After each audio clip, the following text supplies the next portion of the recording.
مٹ گئے مٹتے ہیں مٹ جائیں گے آدھا تیرے یا رسول اللہ، نہ مٹا ہے نہ مٹے گا کبھی چرچا تیرا، نہ مٹا ہے نہ مٹے گا کبھی چرچا تیرا۔ فَأَمَّا بِنِعْمَتِ رَبِّكَ فَحَدِّثْ، فتوہ تم سے لیتا جا رہا ہوں، چلو آیتیں آج پڑھتا جا رہا ہوں۔ قرآن نے کہا خدا کی نعمت کا خوب چرچا کر۔ خدا تمہیں بیٹا دے، بیٹا دے جس کو، وہ کیا کرتا ہے؟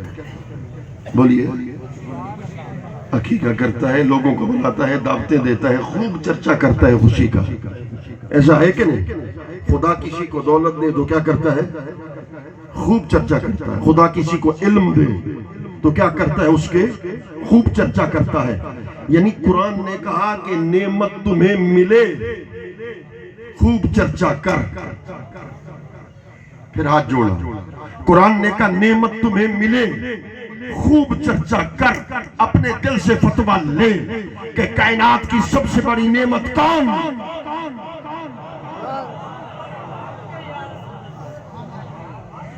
میں تجھ پہ قربان۔ اس نے ایک جملہ بولا، میں تجھ پہ قربان۔ میں نے پوچھا کہ کائنات کی سب سے بڑی نعمت کون؟ اس نے جواب دیا، صدقے یا رسول اللہ میں تجھ پہ قربان، وہ کائنات کی سب سے بڑی نعمت مصطفیٰ ہے۔ بیٹے کے آنے پہ چرچا جائز ہو سکتا ہے جس کی وجہ سے بیٹے ملے۔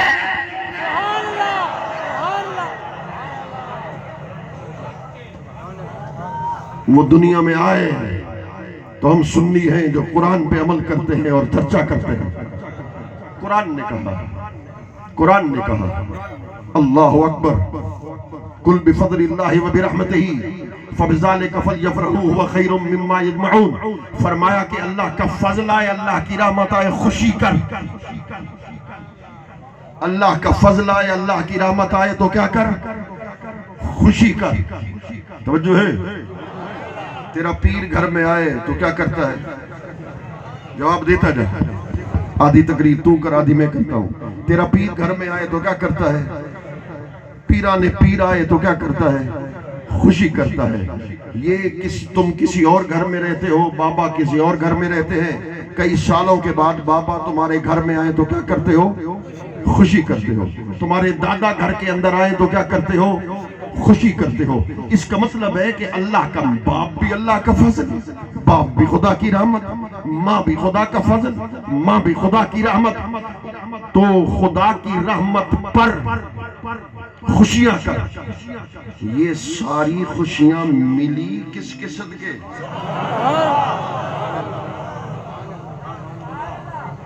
حدیث پڑھ رہا ہوں، دل سے سبحان اللہ کہنا۔ لولا کلمہ خلقت الافلاک، میرا محبوب اگر تو نہ ہوتا تو میں آسمان کو بھی پیدا نہ کرتا، میں دنیا کو بھی پیدا نہ کرتا۔ وہ ساری خوشیاں ملی حضور کے صدقے سے، جس کے صدقے سے خوشیاں ملی۔ جب وہ دنیا میں آئے تو خدا نے بھی چرچے کیے، مخلوق نے بھی چرچے کیے، فرشتوں نے بھی چرچے کیے۔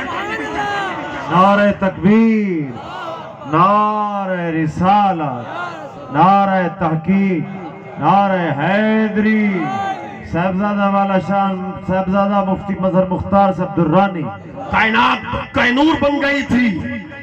اور پھر سیدہ آمنہ فرماتی ہیں، رأیت قصور الشام اسوا، کہا بیٹھی میں مکہ میں تھی، میں نے شام کے محلات کو اپنی نگاہوں کے سامنے دیکھا۔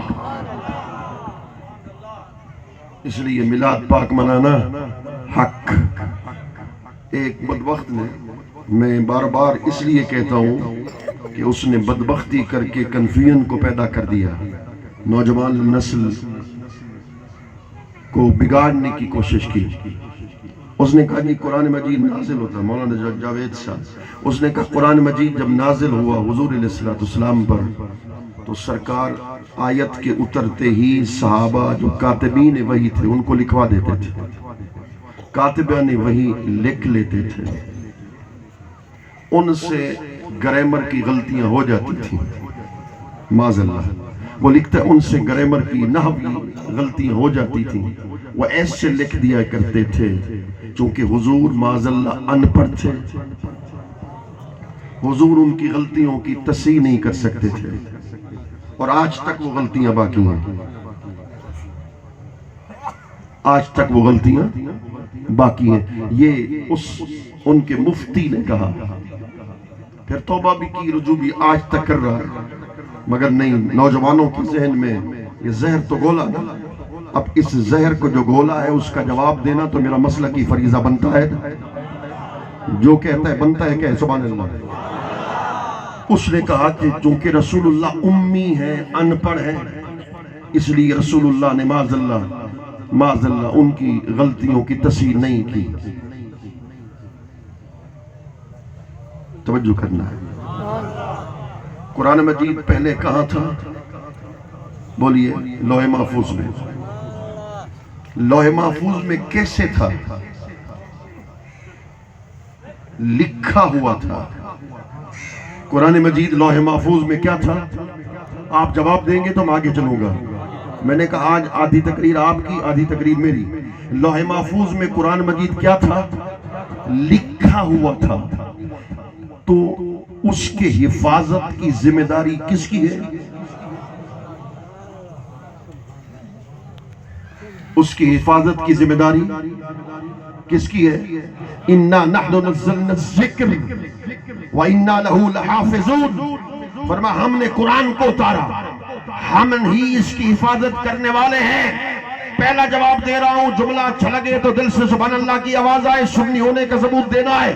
پتہ چلا کہ قرآن کو بھی اللہ نے ادھر لوح محفوظ پہ لکھوایا، جیسے اللہ نے ادھر لکھوایا ویسے اللہ نے صحابہ کے ذریعے سے ادھر بھی لکھوایا۔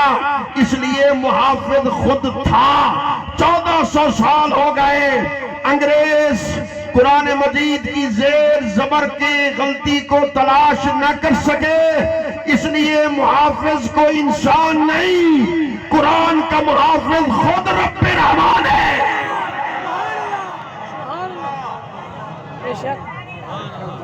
جیسے قرآن لوح محفوظ میں تھا، ایسے قرآن زمین پہ تھا، جیسے قرآن وہاں لکھا ہوا تھا ایسے قرآن یہاں لکھا ہوا تھا۔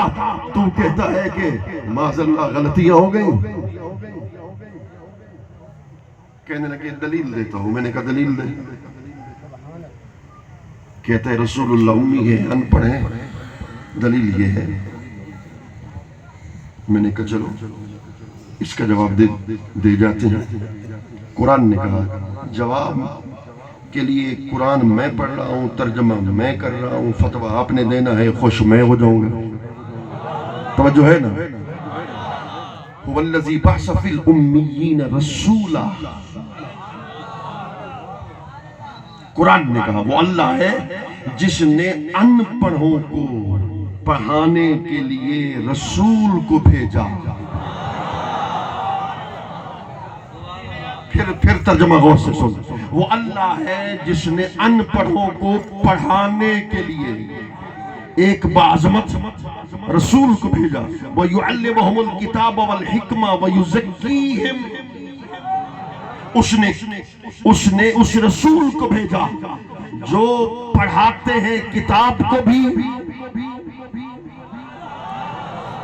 جو پڑھاتے ہیں حکمت کو بھی، وَيُزَكِّيهِمْ، جو ان کے دل کا تزکیہ بھی کرتے ہیں، دلوں کو پاک بھی کرتے ہیں۔ ذرا میں ترجمہ ہٹ کے کر رہا ہوں، ذرا ترجمہ ہٹ کے کر رہا ہوں۔ جو کتاب کے ظاہر کو بھی پڑھاتے ہیں،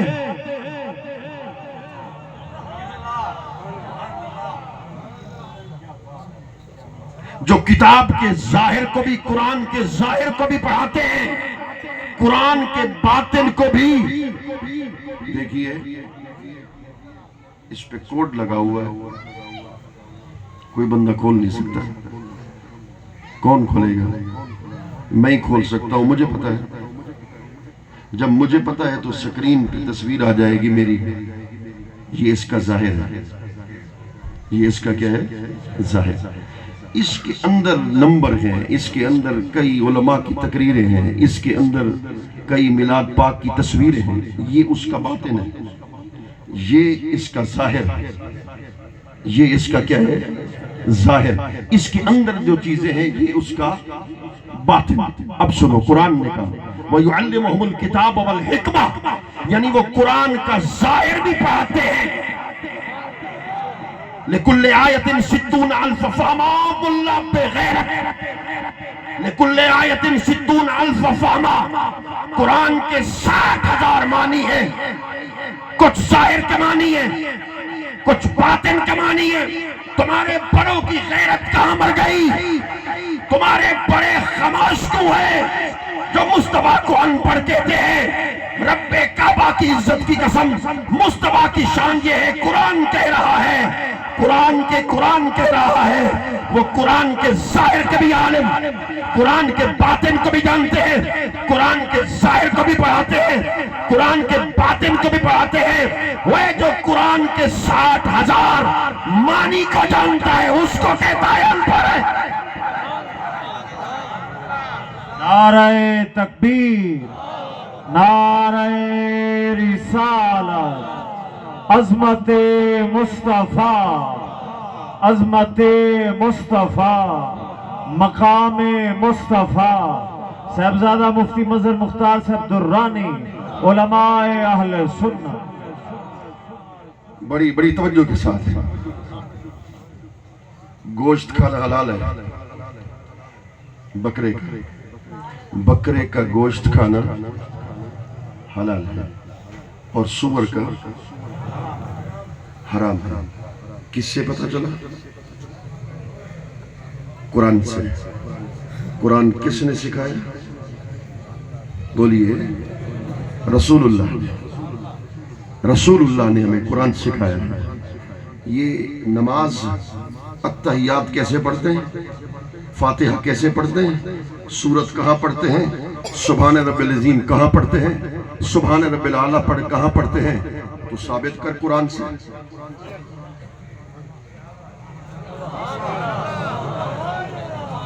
تو ثابت کر قرآن سے۔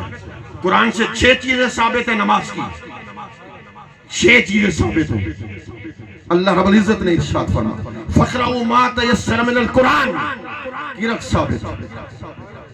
قرآن نے کہا وَارْكَعُوا مَعَ الرَّاكِعِينَ، رکوع ثابت۔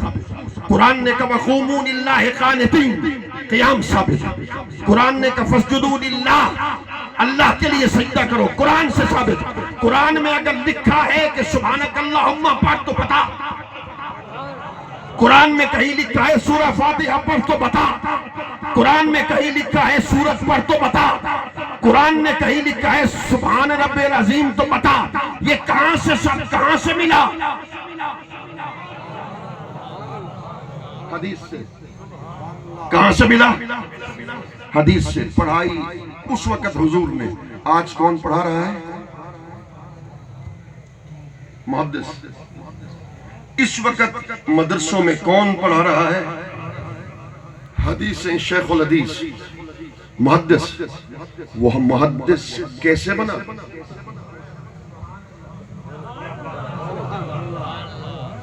نہیں سمجھ آئی؟ وہ شیخ الحدیث کیسے بنا؟ حدیث کی وجہ سے بنا۔ وہ جس کی وجہ سے، میں جملہ بڑا زندگی میں پہلی بار بول رہا ہوں، دل کو اچھا لگے تو دونوں ہاتھ اٹھا کر سبحان اللہ۔ جب سے اس نے کہا نا حضور ان پڑھے میرے خون کھول رہا ہے، رب کعبہ کی قسم، وہ جس کی وجہ سے محدث بنے، جس کی وجہ سے شیخ الحدیث بنے، جس کی وجہ سے صحابہ بنے، جس کی وجہ سے مجتہد بنے، جس کی وجہ سے مجدد بنے، جس کی وجہ سے حجت اللہ بنے، جس کی وجہ سے آیت من آیات اللہ بنے، جس کی وجہ سے عالم بنے، جس کی وجہ سے متقی بنے، جس کی وجہ سے سائنسدان بنے، اس کو کہتا ہے ان پڑھ۔ رب کعبہ کی قسم، ساری کائنات کا علم سینہ مصطفیٰ کے اندر ہے۔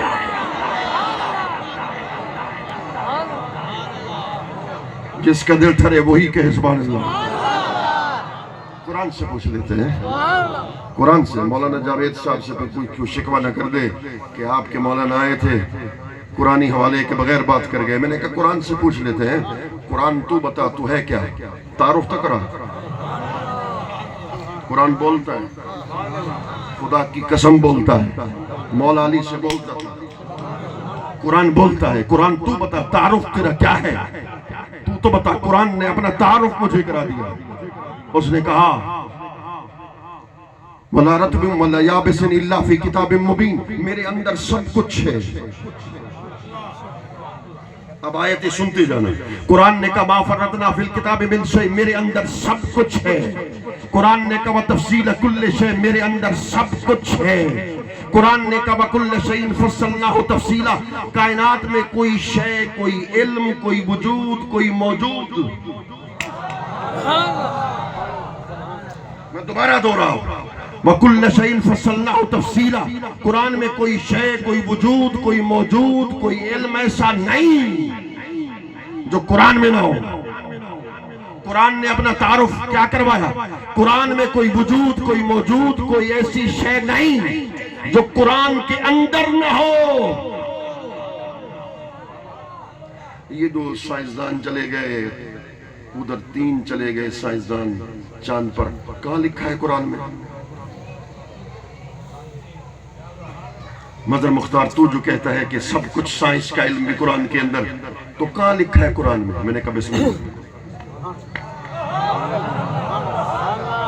میں نے کہا بسم اللہ، کہنے لگا آیت پر، میں نے کہا بسم اللہ لَتَرْكَبُنَّ طَبَقًا عَنْ طَبَقٍ وَمَا هُمْ، قرآن نے کہا لَتَرْكَبُنَّ طَبَقًا عَنْ طَبَقٍ، یہ زمین طبقہ ہے، طبق ہے، آسمان پہلا طبق ہے، دوسرا آسمان پہلا طبق ہے، چاند بھی طبق ہے، یہ سورج بھی طبق ہے، کرۂ ہوا بھی طبق ہے، پہلے آسمان سے 7ویں آسمان بھی یہ بھی طبق ہے، سدرۃ المنتہا بھی طبق ہے، عرش اعظم بھی طبق ہے، یہ سارے طبق ہیں۔ قرآن نے کہا لَتَرْكَبُنَّ طَبَقًا عَنْ طَبَقٍ، قرآن نے کہا کہ وہ ضرور طبق در طبق پر سوار ہوں گے، یعنی قرآن نے 1400 سال پہلے کہہ دیا تھا کہ وہ زمین سے اٹھیں گے، چاند پر قدم رکھیں گے۔ قرآن تو بتا وہ کون ہوں گے؟ قرآن نے کہا فَهُمْ لَا يُؤْمِنُونَ، وہ غیر مسلم ہوں گے۔ میرے مولا بتا تعداد کتنی ہوگی؟ قرآن نے کہا لَتَرْكَبُنَّ، جمع کسی غائے ہوں گے بھی 3 ہوں گی، غیر مسلم چاند پر سوار ہو جائیں گے۔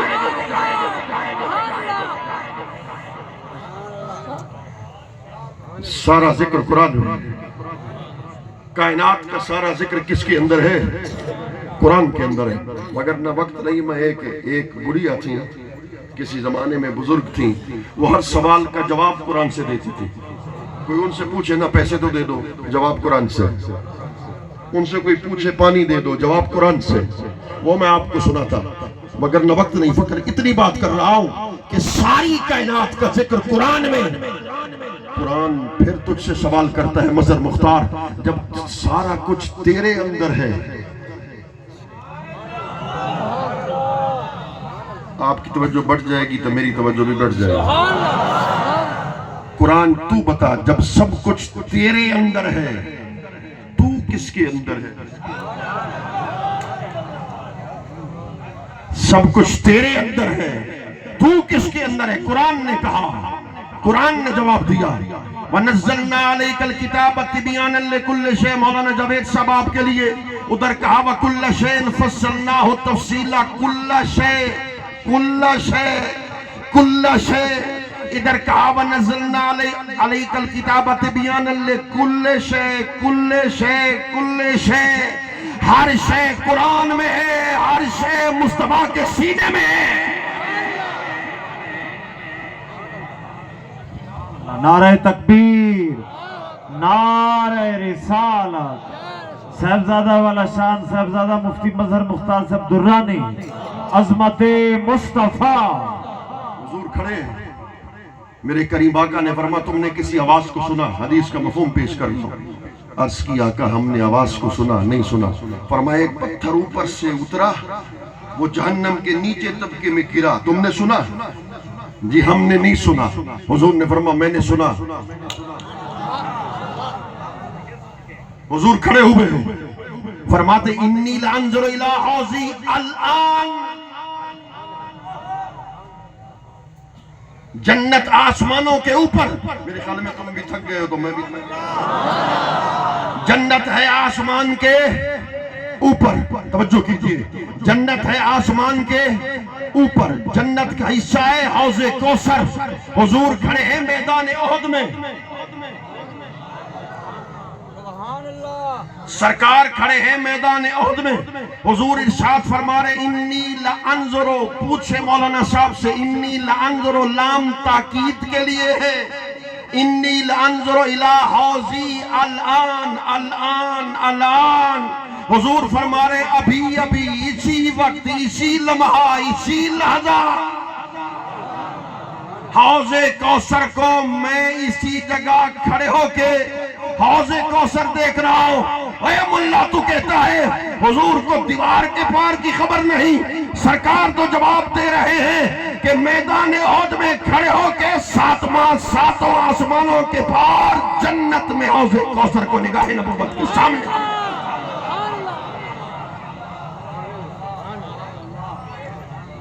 جنگ ہو رہی ہے، آج مجھے بھی لطف آ رہا ہے تو تمہیں بھی کوئی لطف آئے گا۔ تم نے تھکاوٹوں کو دور کر دیا، ذرا اگر تمہاری تھکاوٹ دور ہے تو کہو سبحان اللہ۔ میرے کریم آقا صلی اللہ علیہ وآلہ وبارک وسلم، تم کہتے امی ہیں، ان پڑھ ہیں، چلو ایک سوال کا جواب تو دے دو۔ صدیق اکبر حضور کا شاگرد، فاروق اعظم حضور کا شاگرد، عثمان غنی حضور کا شاگرد، مولا علی حضور کا شاگرد، میں غیر مسلم کو بھی چیلنج کر رہا ہوں،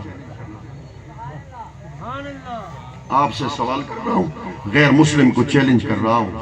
آکسفورڈ یونیورسٹی بن گئی، ہارورڈ یونیورسٹی بن گئی، بڑے بڑی یونیورسٹیاں بن گئے، وہ خلائی شٹل انہوں نے بنا لی، سائنسدان بن گئے، وہ دنیا کو مسخر کر کے جا رہے ہیں، پہلے آسمان کے قریب کہتے ہیں پہنچتے ہیں، ہم سورج کے قریب پہنچ جائیں گے۔ ذرا جملہ بڑا غور سے سننا، جملہ بڑا غور سے سننا، پھر کہتا ہوں ہاتھ جوڑ رہا ہوں، جملہ بڑا غور سے سننا۔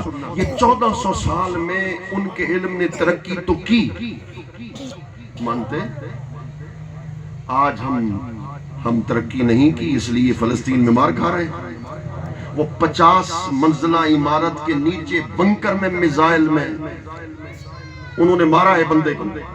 ٹیکنالوجی ہے ان کے پاس، مانتے ہیں ٹیکنالوجی ہے، مگر اللہ اکبر، اتنی بڑی ٹیکنالوجی کے باوجود، اتنے بڑے مادی علم کے باوجود، ایک حضور کا شاگرد علی جیسا کوئی مرد تو دکھاؤ۔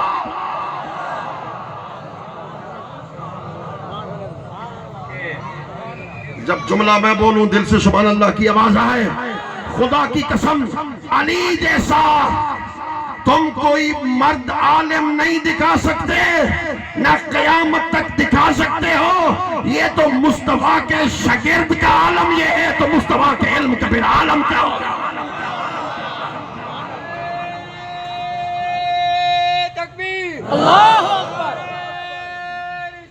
یا رسول اللہ،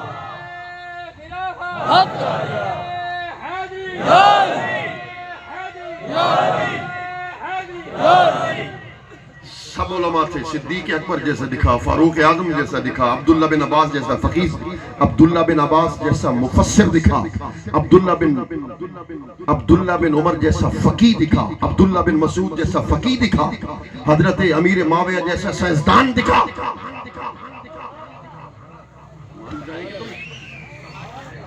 مان لے کے تمہیں مولا علی کھڑے، ایک بار یاد رکھ لینا،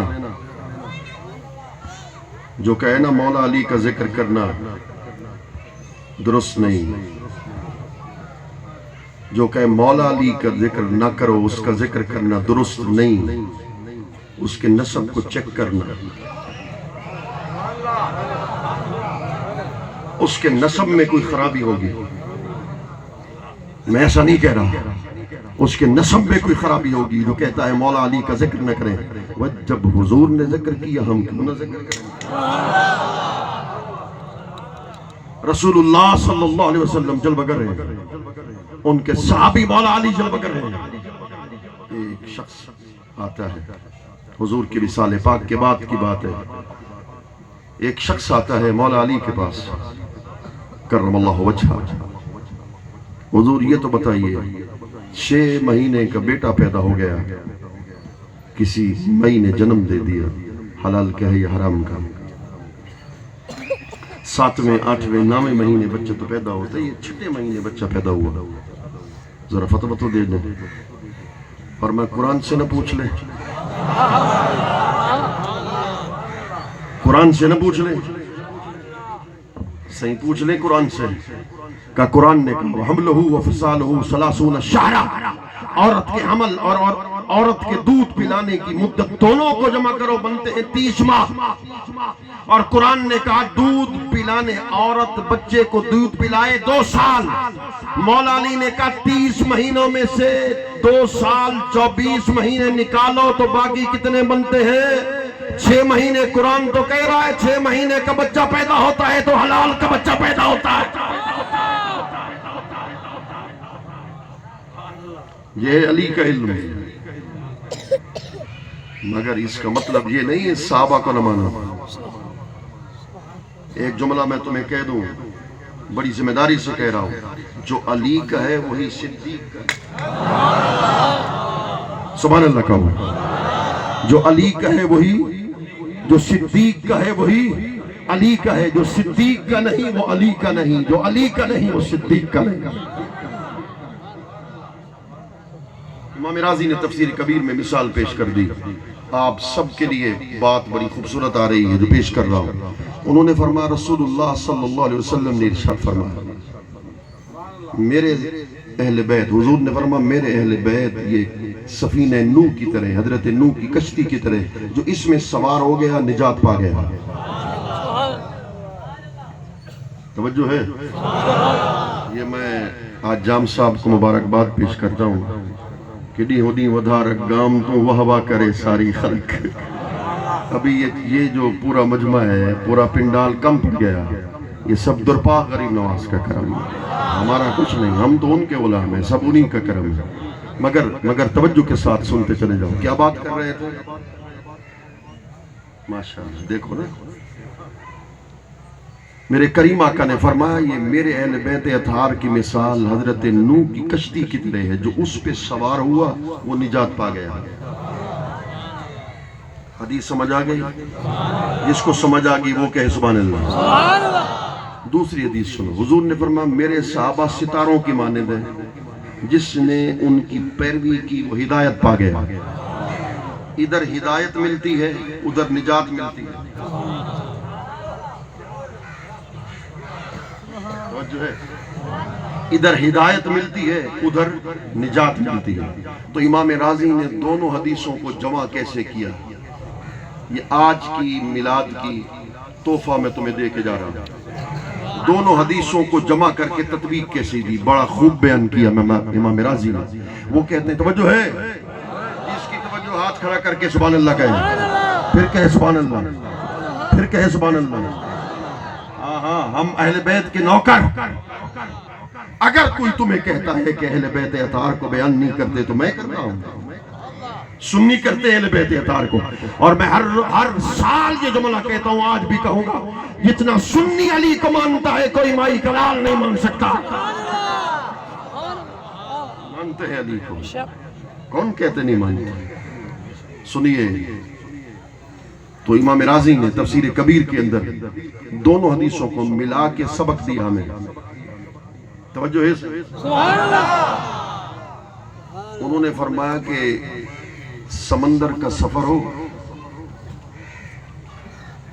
کشتی پر تم بیٹھے ہو، کشتی میں عیب ہے، منزل پر پہنچ، میں نے کہا آدھی تقریر تم نے کرنی، منزل پر پہنچ، منزل پر وہی پہنچے گا جو کشتی بے عیب ہو۔ حضور نے کیا کہا، کیا فرمایا؟ میرے اہل بیت حضرت نوح کی کشتی کی طرح، پتہ چلا کہ اہل بیت ہر عیب سے بھی پاک ہے اور نقص سے بھی پاک ہے، وہ معصوم نہیں، محفوظ ہے۔ محفوظ صرف انبیاء ہے، معصوم صرف ملائکہ ہے، وہ محفوظ عن الخطا ہے۔ تو وہ ہر عیب سے پاک، ہر نقص سے پاک۔ رات کا سفر ہے، کشتی میں بیٹھے ہو، کشتی میں کوئی عیب نہیں، چلتی جا رہی، ملا چلا رہا ہے۔ رات ہو گئی، آدھی رات چھا گئی، تو ملا رکتا نہیں ہے۔ تم نے اس سے پوچھا کیوں نہیں رکا؟ تجھے کیسے پتا چلا ہے کہ میں نے وہ ادھر اترنا ہے، جدے کے قریب میں نے اترنا ہے؟ تجھے کیسے پتا؟ چلتا ہی جا رہا ہے، نہ تیرے پاس کوئی موبائل ہے نہ کوئی چیز۔ اس نے کہا جی ستاروں کو میں دیکھ رہا ہوں، ستارے میری راہبری کر رہے ہیں، ستارے، یہ قطب ستارہ ادھر ہے، فلاں ستارہ ادھر ہے، یہ مجھے بتا رہے ہیں تیری منزل اس طرف ہے۔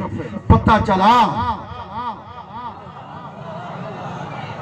میں آپ پر قربان کے میرے بیان کرنے سے پہلے سمجھ گئے، پتہ چلا کہ منزل تک پہنچنے کے لیے بے عیب کشتی کی ضرورت ہوتی ہے، منزل پر پہنچنے کے لیے ستاروں کی ضرورت ہوتی ہے۔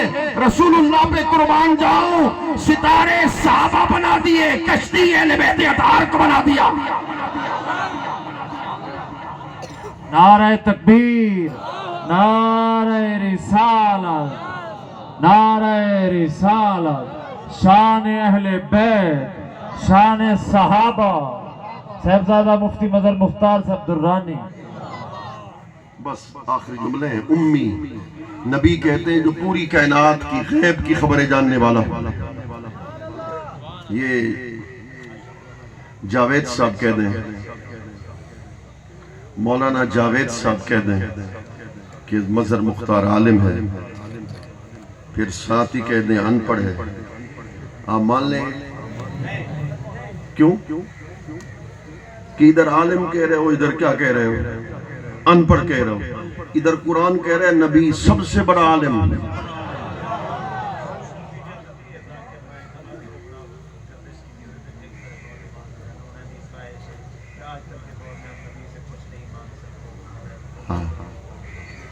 ماشاءاللہ، یہ جواب دے دوں تو ادھر بھی آتا ہوں، مجھے عشاء تک بٹھا دو، میں عشاء تک بیٹھا ہوں انشاءاللہ۔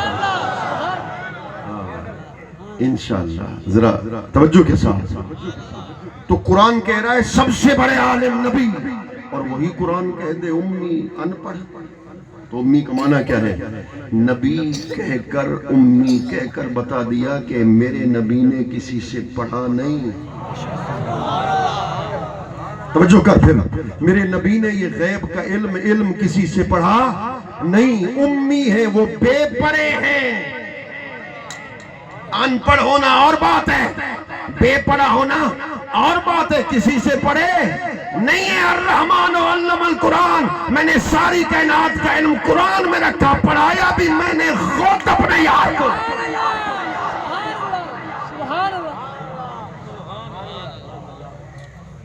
محترم عبدالکریم صاحب کے لیے جملہ بول رہا ہوں، یہ مجھے دعا دیں گے، آپ سبحان اللہ کہیں گے، میں اور خوش ہو جاؤں گا، میرا دل اور میں سینہ تان کے تقریر کروں گا۔ پتہ یہ چلا کہ پوری کائنات کا استاد حضور، پوری کائنات کے معلم مصطفیٰ، اور مصطفیٰ کا معلم خود خدا۔ ڈاکٹر ذاکر نائک تقابل ادیان پہ بڑی عبور بحث کرتا ہے، کئی لاکھ غیر مسلم کو مسلمان، یہ جھوٹ، سب سے پہلا جھوٹ یہ ہے کہ کئی لاکھ غیر مسلموں کو اس نے مسلمان کر دیا۔ اس نے تو چلو کئی ہزار لوگوں کو، بقول اس کے جو وہ خود کہتا ہے میں نے کئی ہزار لوگوں کو مسلمان کیا، اس کی بات کو مان بھی لیں تو اس نے بڑے دلائل دیے، گفتگو کی دلائل دے کر مسلمان کیا نا۔ میرے خواجہ غریب نواز ایک نگاہ اٹھاتے تھے 90 لاکھ ہندو مسلمان ہو جایا کرتے تھے۔ کہتا ہے جی ذاکر نائک کو تقابل ادیان پر بڑا عبور ہے۔ ایک تو عالم نہیں، میڈیکل کا ڈاکٹر ہے، پی ایچ ڈی ڈاکٹر نہیں، اسلامک تعلیم اس نے پڑھی نہیں، اور وہ یہ دعوے یہ کرتا ہے کہ آج کی تاریخ تک رسول اللہ نہیں رہے۔ دعویٰ یہ کرتا ہے کہ تم جو کہتے ہو کہ حضور سے مدد مانگے، وہ زندہ ہوتے معاذ اللہ، اس کے کہنے کا مطلب یہ زندہ ہوتے تو مدد کرتے، آج کی تاریخ تک حضور نہیں ہے۔ ایک جملہ اپنے جذبات کا، ایک جملہ تحقیق کا، بات ختم۔ میں کہتا ہوں، تم کہتے حضور ختم ہو گئے، تیرے باپ دادا ختم ہو گئے، تیرے پردادا ختم ہو گئے، وہ تیرا پورا نسب ختم ہو گیا۔ تو زندہ ہے واللہ، تو زندہ ہے واللہ، میری چشم عالم سے چھپ جانے والے، چمک تجھ سے پاتے ہیں سب پانے والے، میرا دل بھی چمکا دے چمکانے والے۔ یہ جی شعر پڑھتے ہیں، قرآن تو بڑا نہیں۔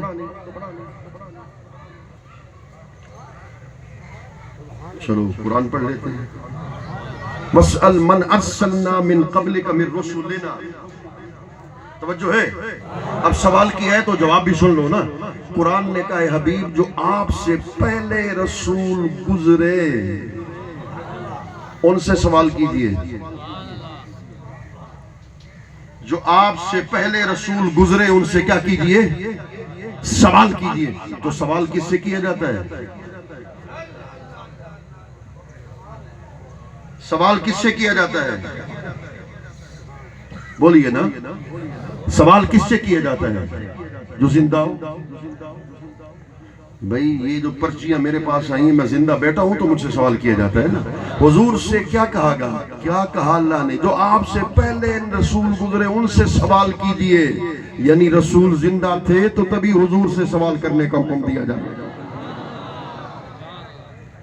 قرآن نے کہا وَمَا كَانَ اللَّهُ لِيُعَذِّبَهُمْ وَأَنْتَ فِيهِمْ وَمَا كَانَ اللَّهُ مُعَذِّبَهُمْ وَهُمْ يَسْتَغْفِرُونَ۔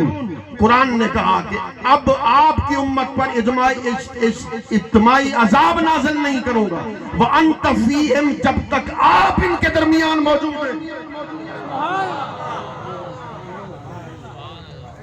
ایک ہی قرآن کی تمہیں کافی ہو جائے گی، یہی آیت کریمہ ہے۔ کیا فرمایا؟ عذاب نازل کسی کے چہرے کو نہیں بدلوں گا، آسمان سے پتھر کی بارش نہیں اترے گی، اور پھر پوری قوم کو برباد بولیے نہیں کروں گا۔ کیوں؟ کیا وجہ ہے؟ کیا وجہ ہے؟ وَأَنْتَ فِيهِمْ، جب تک آپ ان کے درمیان ہیں۔ آپ فیصلہ کر لو کہ 1400 سال ہو گئے خدا نے کسی کی شکل کو نہیں بدلا، پتھر کی بارش نہیں کی، کسی قوم کو برباد نہیں کیا۔ انت فیہم بتا رہا ہے مصطفیٰ کل بھی زندہ تھے، مصطفیٰ آج بھی زندہ ہے، مصطفیٰ قیامت تک زندہ ہے۔ حدیث حدیث صحیح سند میرے کریم آقا نے فرمایا ان اللہ حرم علی الارض ان تاکل اجساد الانبیاء فنبی اللہ حی یرزق۔ حضور نے فرمایا اللہ نے زمین کی مٹی کو حرام قرار دے دیا۔ اس کا ترجمہ میں یوں کرتا ہوں کہ مٹی کو حرام کر دیا کسی نبی کے جسم کو چھو بھی سکے۔ مجھے فون آیا، ایک بندے نے مجھے فون کیا، میرے دادا کا کوئی 60-70 سال پہلے انتقال ہو گیا، دریائی زمین ہے، ہم کیا کریں؟ میں نے کہا اگر خطرہ ہے تو پھر قبر کو منتقل کر دو، دریا اٹھانے والا ہے۔ دوسرے دن رونے لگا۔ میں نے کہا اب کیا ماجرا ہے؟ کہنے لگا خدا کی قسم ایسے لگتا تھا کہ آج ہی ہم نے تدفین کی۔ میں خانیوال کے اندر گیا، خانیوال کے اندر پہنچا، ایک بہت بڑے صوفی تھے جو مجھ سے بڑی محبت کرتے تھے، ان کا انتقال ہو گیا، جھگڑا ہو گیا، کچھ نے کہا اس مسجد میں، کچھ نے کہا اس مسجد میں، آخر امانتاً ان کی تدفین کی گئی۔ 15 دن کے بعد ان کی قبر کو کھولا گیا، ایسے لگ رہا تھا جیسے گلاب کا پھول۔ حضرت خواجہ بہاؤالدین زکریا ملتانی اپنے وصال پاک کے بعد اپنی مزار سے ہاتھ باہر نکال دیا، ہاتھ پہ ہاتھ رکھتا جائے گا میرا مرید صحیح۔ جب غلاموں کی شان کا عالم یہ ہے تو پھر سرکار کی شان کا عالم کیا ہوگا؟ اس کو سننا حرام۔ ذاکر نائک جو کہتا ہے امیر المومنین حضرت یزید رضی اللہ عنہ، میں ذمہ داری سے بات کر رہا ہوں، میں اس پہ تہمت نہیں لگا، وہ کہتے ہیں حضرت امیر المومنین یزید رضی اللہ عنہ، اس کی بات کو سنو گے؟ جو کہتے حضور ختم ہو گئے اس کی بات کو سنو گے؟ جو کہتے ہیں اگر حضور حاضر ناظر اور زندہ ہوتے تو پھر سرکار کربلا میں امام حسین کو بچا لیتے. نبی تو اللہ کی مشیت پہ راضی ہوتا ہے. اگر ایسی بات ہے تو پھر حضرت ابراہیم بھی حضرت اسماعیل پر چھری نہ چلاتے. وَفَدَيْنَاهُ بِذِبْحٍ عَظِيمٍ. نبی اللہ کی مشیت پہ کیا ہوتا ہے؟ راضی ہوتا ہے. خدا کی عزت کی قسم، رسول اللہ کل بھی زندہ تھے، رسول اللہ آج بھی زندہ ہے. رسول اللہ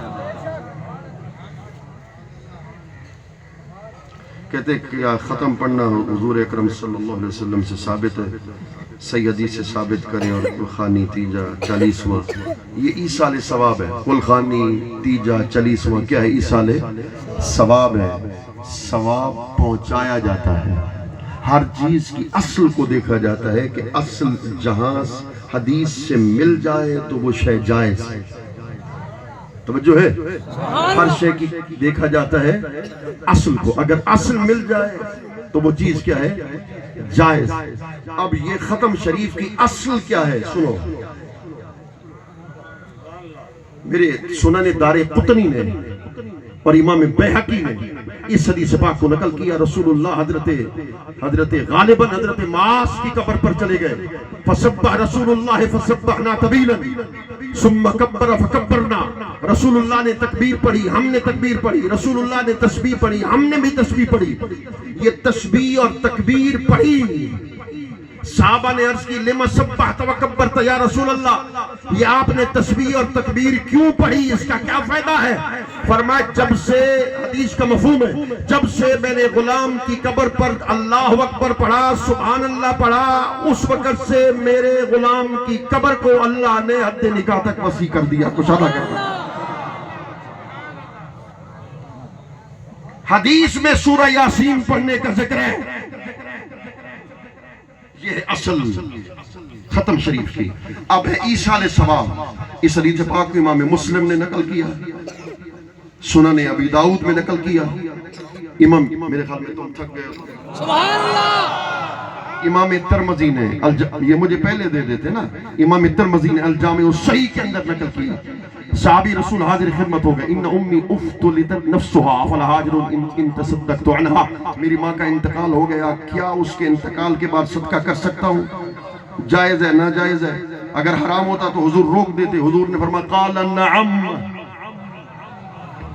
اگر تو باپ کو صدقہ کرنا چاہتا ہے ماں کے انتقال کے بعد، ہاں صدقہ کرنا کیا ہے؟ جائز ہے. پتہ چلا کہ رسول اللہ اسے خود صدقہ کرنے کی اجازت دے رہے ہیں.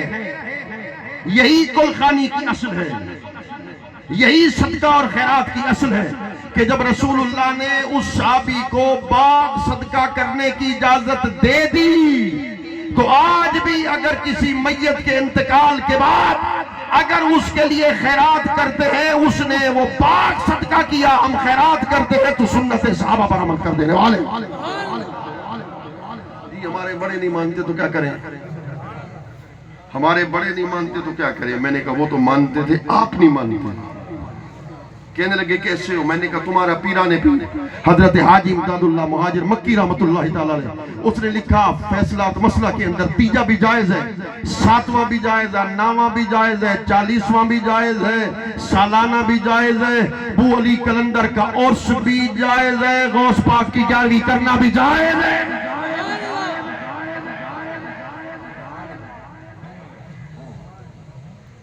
کہتے ہیں رسول اللہ کی ولادت 12 کو ہوئی، وفات 12 کو ہوئی. کہ حضور کی وفات کے بعد حضرت سیدنا صدیق اکبر نے میلاد منایا تھا. اب میں کیا کروں؟ میں تو حدیث پڑھ چکا ہوں. حدیث شاید وہ اس وقت نہیں ہوں گے جنہوں نے سوال کیا. میں تو حدیث پڑھ چکا ہوں. اس حدیث پاک کو الجامع الصحیح میں امام ترمذی نے نقل کیا، جو میں نے رسول اللہ کے نسب والی میلاد والی حدیث بیان کی. پھر انہوں نے کہا کہ ولادت 12 کو ہے، وفات بھی 12 کو ہے. میرے پاس 1400 سال کا کیلنڈر ہے، جو دیکھنا چاہے آئے میرے پاس دیکھ لے. ولادت کا جو دن ہے وہ پیر کا دن بنتا ہے. کون سا دن بنتا ہے؟ پیر کا دن. اور وفات کا دن، وصال کا وقت پیر کا دن نہیں بنتا. کہتے نہیں 9 کو ولادت ہوئی، 9 کو ولادت ہوئی. ایک تو میں نے دعویٰ کر دیا، دوسرا کر رہا ہوں. کہتے 9 کو ولادت ہوئی. میں نے کہا چلو 9 کو میلاد منا لو. میرے خیال میں تھک گئے ہو تم. میں نے کہا چلو 9 کو میلاد منا لو، مناؤ تو صحیح. اگر 9 کو کہتے 9 کو ملا لو، ہم 12 کو منائیں گے، تم 9 کو ملاؤ، پتہ تو چلے کہ حضور کا میلاد پاک منانے والے موجود ہیں. دوسرا کہنے لگے پاک پتن میں جو بہشتی دروازہ ہے، کیا یہ حضور اکرم کے زمانے میں تھا؟ رسول اللہ صلی اللہ علیہ وسلم نے، کیا صحابہ کرام نے اس میں گزرے تھے؟ جتنا بھی گناہگار ہو اس میں گزرنے سے جنتی ہو جائے گا. حدیث سے صحیح سے ثابت کریں. یہ بہت بڑا سوال ہے جو ہم چشتیوں سے کیا جاتا ہے کہ یہ جو بہشتی دروازہ ہے اس میں سے جو گزرے گا، آیا وہ بہشتی ہے؟ سارے اس کے گناہ معاف ہو گئے؟ کیا واقعی بہشتی بن جاتا ہے؟ پھر تو گناہ بھی کرتا رہے، ہر سال گزرتا رہے تو بہشتی ہے. سوال ایسے کیا جاتا ہے. دیکھیے امام بخاری جیسے اپنے وقت میں امیر المومنین فی الحدیث تھا، میری بات یاد رکھنا، جیسے امام بخاری اپنے وقت میں امیر المومنین فی الحدیث تھا، ایسے حضرت خواجہ نظام الدین محبوب اولیاء اپنے زمانے میں امیر المومنین فی الحدیث. اتنا بڑا محدث، اتنا بڑا ولی حضرت محبوب الہی، وہ کہتے ہیں حضور بابا فرید الدین گنج شکر غریب نواز کی مزار کو بنایا گیا. اسی جگہ میں کھڑا ہوا تھا، میں نے جیتے جاگتے رسول اللہ کو دیکھا، خلفائے راشدین کو دیکھا. حضور نے فرمایا جو اس دروازے سے گزر گیا وہ نجات پا گیا.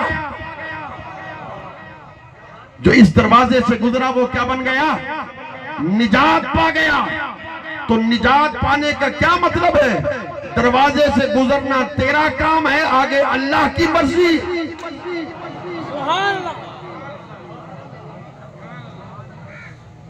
ایک بات.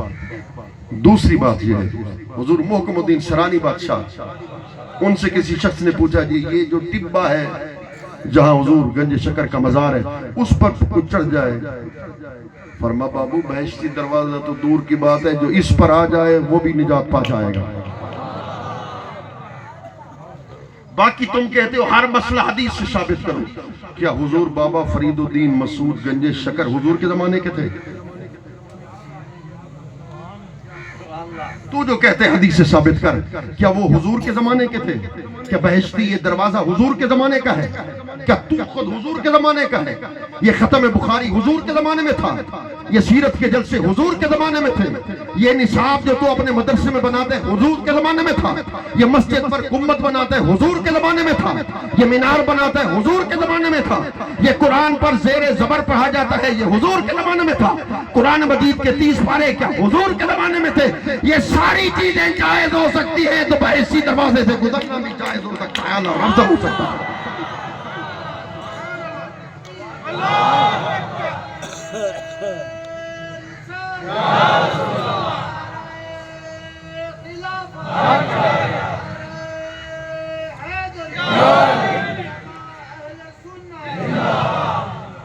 حضور درپاک غریب نواز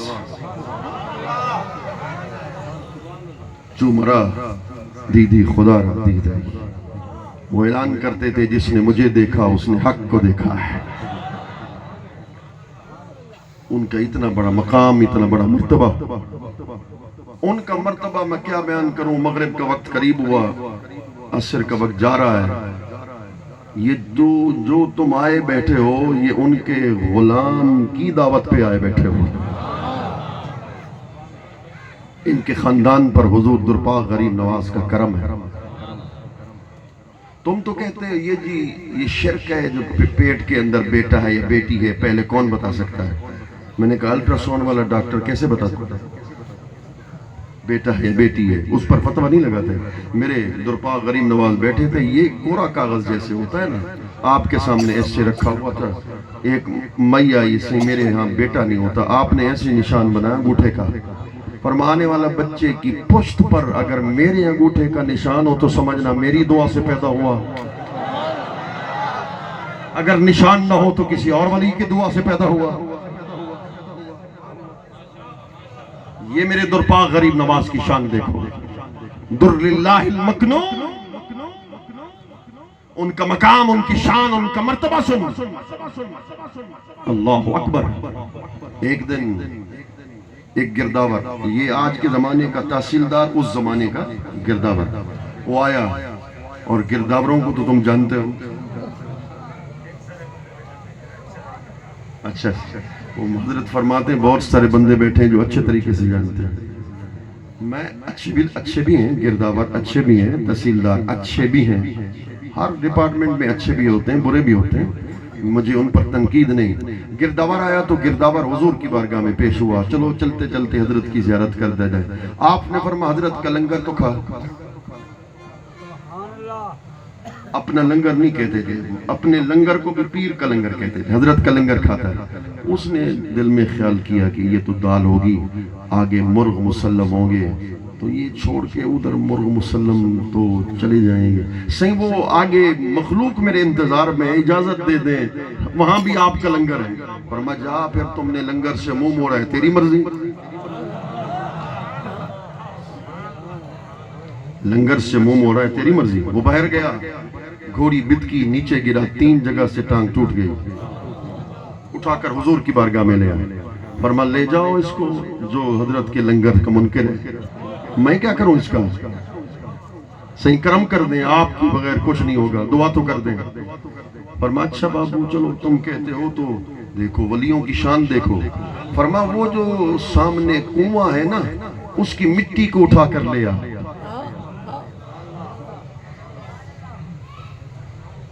اس کی مٹی کو اٹھا کر لے آ۔ جب مٹی کو اٹھا کر لے کے آیا گیا تو فرمایا یہ 3 جگہ سے ٹوٹی ہے نا، جہاں سے ٹوٹی ہے وہاں میرے آستانے کے کنویں کی مٹی لگا، یہ اس کا رومال اتار، اس پر باندھ دے، اس کو کہہ سو جا۔ اب جس کی ٹانگ ٹوٹی ہو کبھی سو سکتا ہے؟ 80 تک وہ چین کی نیند سویا۔ فرمایا جملہ میں بول رہا ہوں، آخری جملہ ہے، دل سے سبحان اللہ تم نے کہنا ہے۔ فرمایا اگر یہ 80 کی نماز کے بعد اپنی اسی ٹانگ پہ چل کر میرے پاس آئے تو درپاک کی دعا سے آئے،